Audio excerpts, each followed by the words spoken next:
friends அனைவருக்கும் வணக்கம் நம்மளோட மங்கலம்ஸ் கிச்சன்ல இன்னைக்கு ரொம்பவே சூப்பரான சுவையான முட்டை பொரியல் தான் எப்படி பண்றதுன்னு பார்க்க போறோம் ஒரு panல நல்லெண்ணெய் ஊத்தி இருக்கேன் நல்லெண்ணெய் நல்லா காஞ்சோனே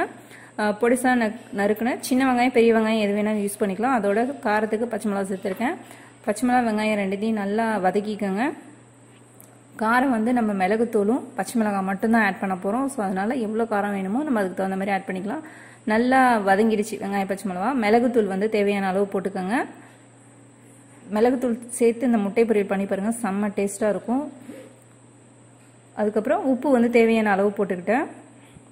அதுக்கு அப்புறம் மஞ்சள்தூள் வந்து தேவையான அளவு போட்டுக்கோங்க சோ நமக்கு இவ்வளவு இன்கிரிடியன்ட் தான் அதுக்கு அப்புறம் முட்டையை வந்து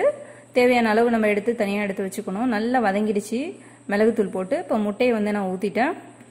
ஊத்தி நல்லா வந்து இத வதக்கிக்கங்க நம்ம பொரியல் ஸ்டேஜ் வரணும் அந்த பொரியல் வரலும் நல்லா வதக்கிக்கலாம்